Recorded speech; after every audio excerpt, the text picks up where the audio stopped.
Nous allons encore parler de la crise malienne. Depuis hier, le 25 janvier 2024, ça c'est parti trop loin. Le problème algéro-malien est devenu clairement un conflit. Ce n'est plus une crise, nous sommes dans une situation de conflit diplomatique. Et je crois que les relations bilatérales entre l'Algérie et le Mali sont plus que jamais menacées, plus que jamais compromises. Nous avons commencé cette journée du 26 janvier 2024 en parlant des critiques, des attaques et des accusations extrêmement graves formulées hier par le porte-parole du gouvernement malien dans un communiqué officiel de 6 pages à l'encontre formulé contre les autorités algériennes avec des points précis. L'Algérie est accusée par le Mali d'abriter des groupes armés séparatistes, des groupes armés terroristes, d'accueillir au plus haut sommet de l'État algérien des personnalités accusées de terrorisme et de séparatisme par la justice malienne, d'ingérence dans les affaires internes du Mali et de menacer la stabilité ou de manœuvrer pour déstabiliser le Mali. Ce sont des accusations très graves que les autorités maliennes ont étayées. L'Algérie, par le biais du ministère des Affaires étrangères, ce vendredi après-midi, vient de riposter, vient de réagir. La vidéo, on l'avait faite avant 14h. La réaction de la diplomatie algérienne est intervenue après 14h. Alors, d'abord, on lit ensemble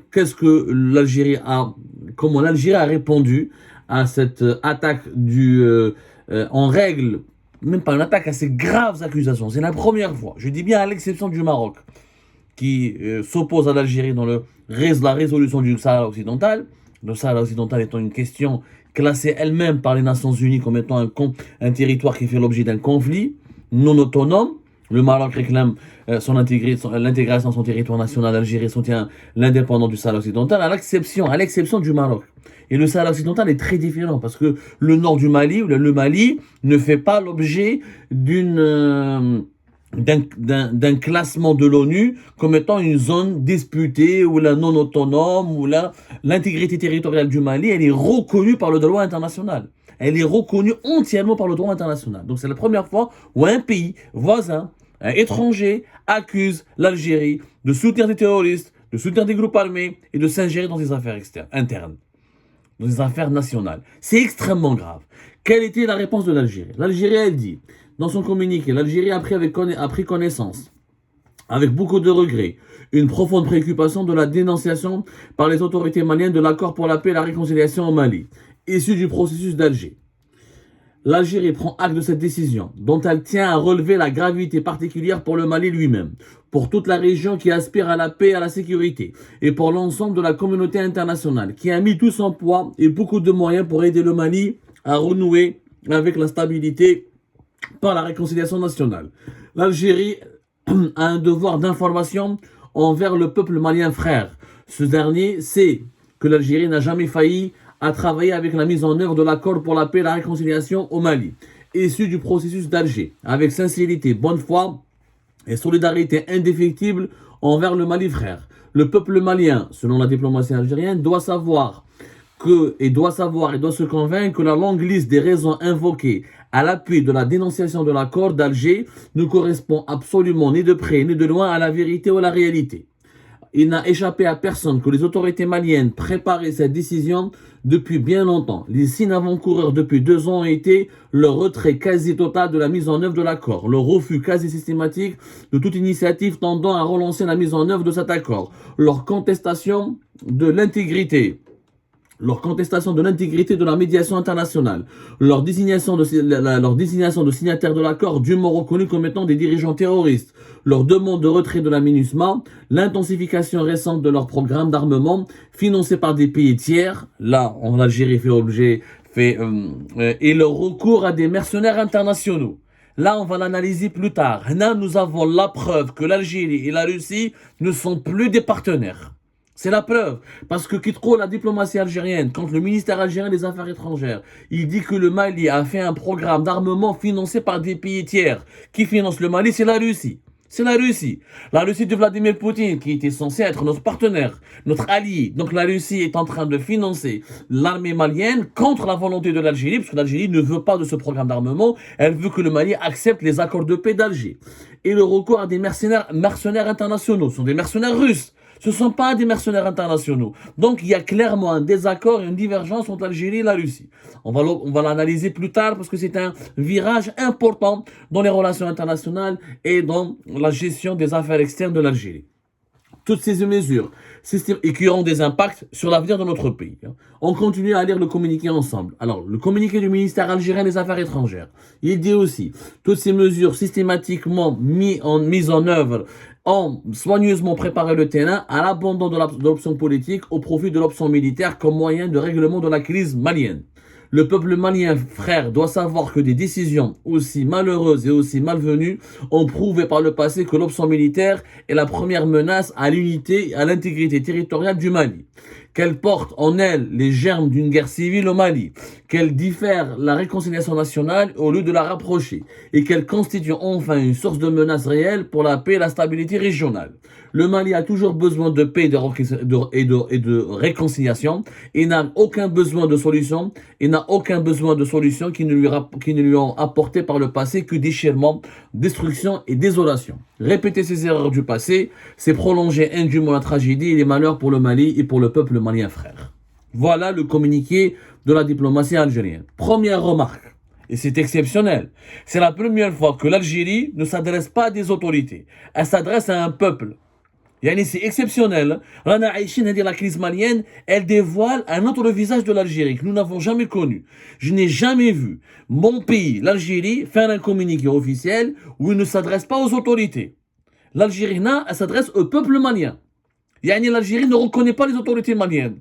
Or, l'Algérie n'a pas été accusée par le peuple malien. Elle a été accusée par les autorités de transition du gouvernement malien. Ce sont des officiels maliens qui ont accusé l'Algérie. Ce n'est pas le peuple.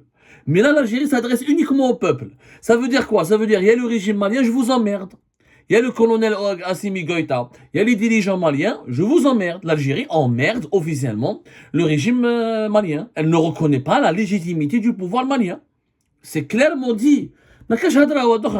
L'Algérie s'adresse à son peuple, au peuple malien.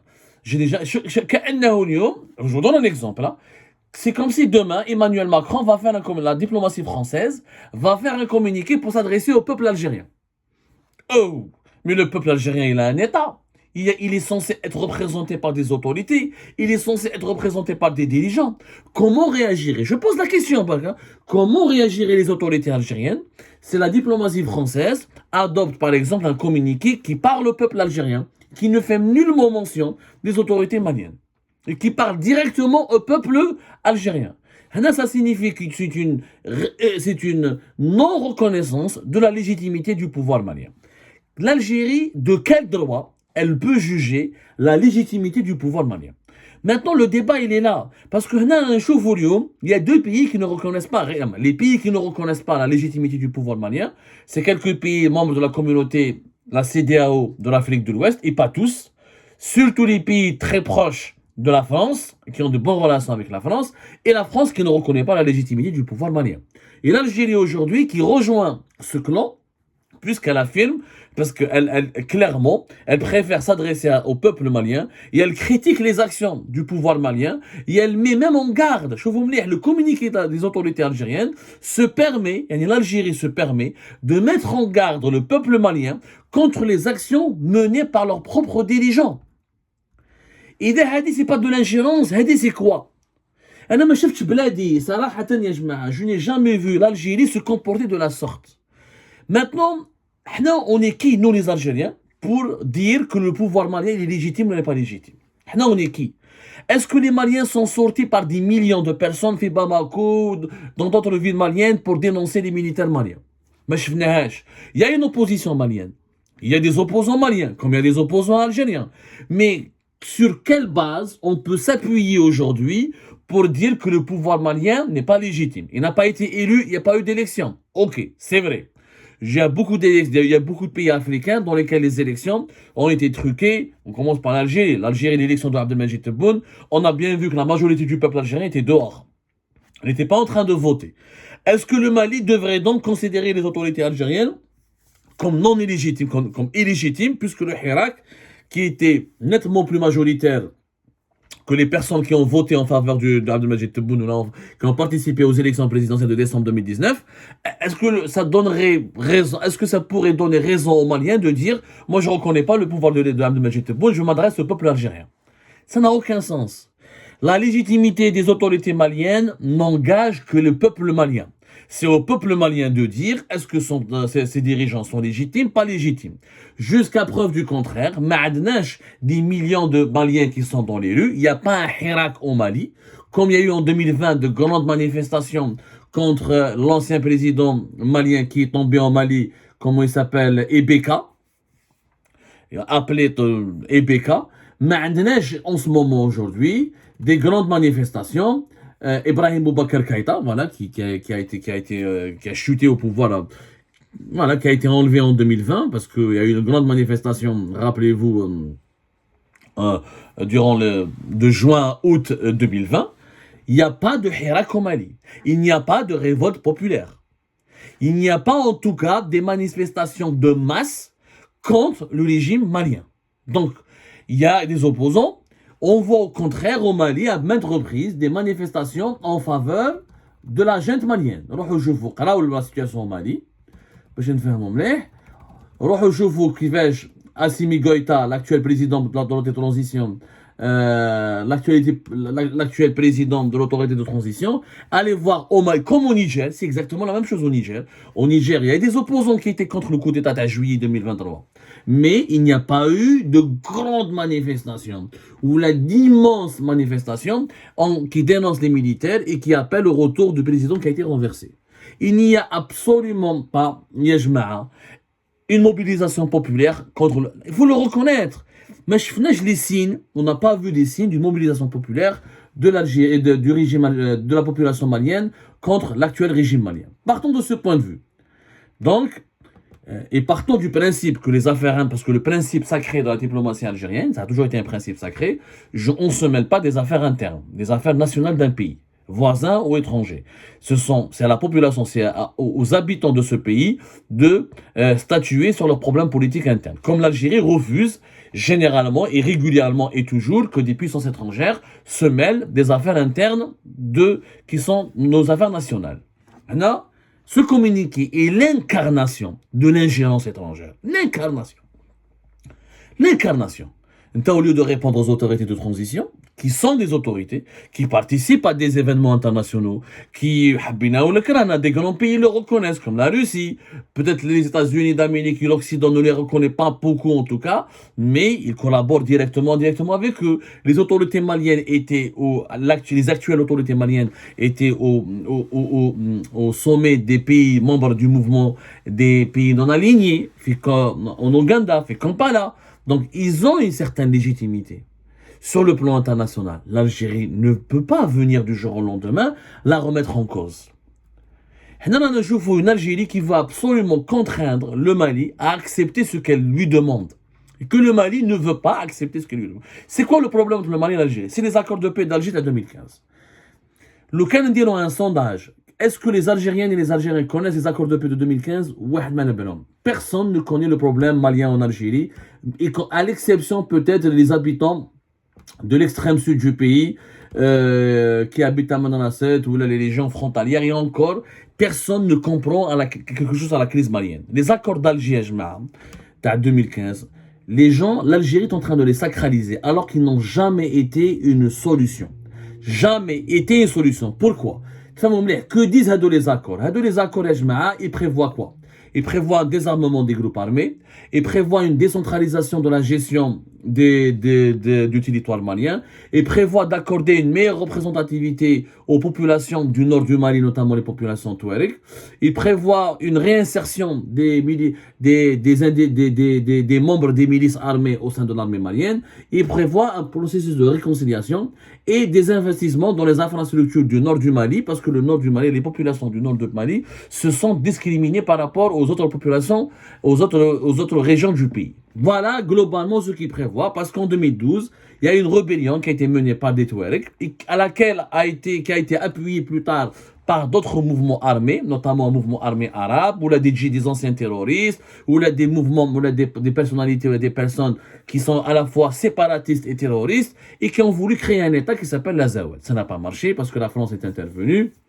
Elle a empêché cela avec l'opération 2014-2015, avec l'opération Serval, ensuite l'opération Barkhane, etc. Et le Mali a pu éviter une division de son territoire. Maintenant, les accords d'Alger, la crise malienne. Quand il y a une population touareg qui s'est révoltée, c'est d'abord faux. Les Touaregs ne sont pas la première population du nord du Mali. Le nord du Mali, mais il n'y a pas que les Touaregs. Il y a les Arabes, les tribus arabes. Il y a d'ailleurs les Touaregs eux-mêmes, il y a plusieurs tribus. Ceux qui ont fait, il y a même des Touaregs qui sont restés loyaux à Bamako, au gouvernement malien, et d'autres Touaregs qui ont voulu se rebeller. Il y a aussi des populations qui sont originaires, qui sont des populations qui sont ni Touaregs ni arabes. On les appelle des populations sédentaires, ou est-ce qu'on les appelle dans la terminologie des populations noires, qui les Songhai, qui les Peuls, etc. Ce sont des populations qui ne sont pas Touaregs, mais qui sont des Maliens et qui viennent du monde mondingue, ou là, des populations de l'Afrique, qui sont des ethnies de l'Afrique subsaharienne. Et les Touaregs ne sont pas majoritaires au nord du Mali. Les Touaregs sont majoritaires uniquement dans une ville, c'est Kidal, qui est l'une des villes du nord du Mali les plus proches du territoire algérien, et dans les zones désertiques. Même Tombouctou, même Gao, dans les 70% de la population du nord du Mali, ce sont des populations sédentaires, pas des nomades, et non Touaregs. Ce sont surtout les Peuls, si je commence dans l'ethnographie, ça va être compliqué, mais on va faire un jour ou l'autre, bientôt, parce que la crise malienne, elle est en train de devenir une crise maintenant algéro-malienne. On va expliquer. Ce sont des populations noires, voilà, qui ne sont pas considérées comme Touareg ou la nomade. Ce sont des sédentaires. Et les Touareg et Jma'a, il faut oublier deux grandes tribus qui ont décidé de se rebeller en 2012, fin 2011, début 2012. Ce sont des tribus, les Ifouras, et une autre tribu, les Idnanes. Qui est d'autres tribus maliennes, qui sont les Imrad, eux ont décidé de rester loyaux et n'ont pas voulu faire la Zawad. Donc c'est très compliqué. La situation au Mali, elle est beaucoup plus compliquée que l'Algérie le laisse croire. Parce que l'Algérie veut croire que l'accord d'Alger, il peut, avec une baguette magique, ou là, avec une facilité déconcertante, il peut régler tous les problèmes. Ce n'est pas vrai. Ce n'est pas du tout vrai. Et tous les experts internationaux, les connaisseurs du Mali et du Sahel, ils voulaient que l'accord d'Alger est compliqué. Parce qu'il prévoit une large autonomie pour certaines régions. Or, dans ces régions-là, déjà, il y a des affrontements interethniques. Les Touaregs ne font pas gabinetهم. Certains mouvements armés Touaregs sont concurrents entre eux. Donc, il y a les djihadistes, il y a les Arabes, il y a des Arabes qui sont loyalistes à Bamako et d'autres Arabes qui sont proches, alliés avec les Touaregs. Et qu'il y a des populations aussi, les Songhai, les Peuls et les Bella. C'est des populations du nord du Mali qui sont plus nombreuses que les Touaregs eux-mêmes. Donc, mais il faut arrêter Et donc, l'accord d'Alger ne règle pas réellement le problème parce que il propose une sorte de fédéralisme dans un État malien qui est affaibli, qui est pauvre. Le coup d'État à 2020, la révolution, donc le coup d'État à 2020 et le coup d'État à 2021 et l'arrivée au pouvoir de nouveaux dirigeants militaires maliens et leur alliance avec la Russie a changé totalement la donne. Grâce à l'armement russe, ce que l'Algérie ne veut pas dire dans son communiqué, et grâce au groupe Wagner, l'armée malienne a pu reconquérir une grande partie de son territoire. Elle a reconquis le 14 novembre dernier la grande ville de Kidal qui était sous domination des groupes armés séparatistes Touareg depuis 2013-2014. Et l'armée malienne se sent maintenant puissante et capable de protéger son territoire. À partir du moment où l'armée malienne elle est soutenue par la Russie, accompagnée par la Russie, alors que la France n'avait pas accompagné l'armée malienne. La France, contrairement à la Russie, elle s'est implantée dans la région. C'est l'armée française qui a mené les opérations de 2013 jusqu'à pratiquement 2020. Sauf que maintenant, la donne a changé. Les Russes ont procédé différemment des Français. Les Russes, ils envoient des paramilitaires, ils forment l'armée malienne, ils soutiennent l'armée malienne. C'est pour ça que ça a donné plus de résultats. Parce que les Maliens se sentent motivés maintenant et volontaires à se battre pour leur pays dans les rangs de leur propre armée.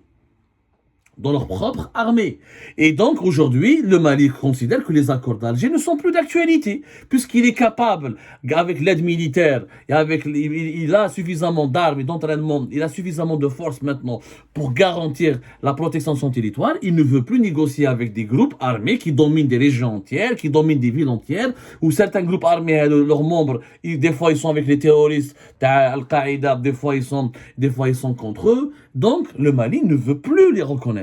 C'est pour ça qu'il les accuse de séparatisme et de terrorisme.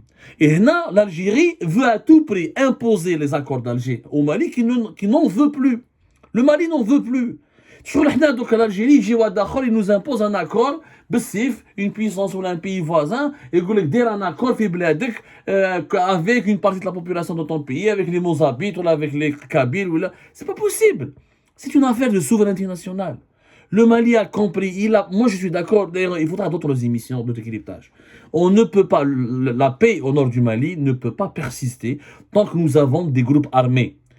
Des anciens officiers de l'armée libyenne, Al-Qaddafi, des terroristes, tout le monde est armé au nord du Mali. Comment tu peux faire la paix? Il faut désarmer ce groupe.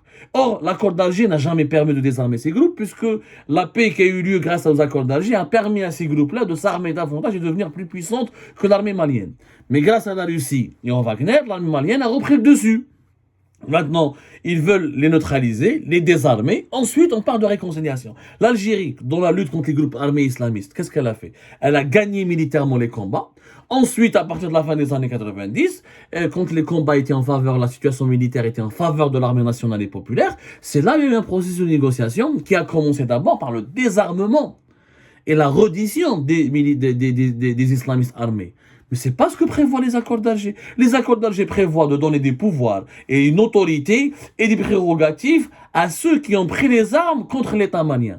On n'est pas du tout dans la même configuration. Et cette configuration n'est plus d'actualité. L'Algérie ne peut pas continuer. Le Mali a maintenant, c'est un nouveau Mali, c'est une nouvelle Afrique, c'est un nouveau visage. Il a de nouveaux partenariats. Ce n'est plus le Mali qui est le chihuahua de la France, qui est le petit chien de la France. Le Mali aujourd'hui, il a le soutien de la Russie. Il se rapproche de la Chine, il se rapproche d'autres puissances mondiales. Il a une autre façon de gérer son territoire et une autre façon de gérer la crise malienne. L'Algérie ne peut pas aller contre la volonté du gouvernement de transition de Bamako. Au contraire, si elle est intelligente, l'Algérie devra appuyer les efforts de désarmement et de neutralisation de ces groupes. Les groupes, s'ils deviennent puissants, ils vont se retourner contre l'Algérie.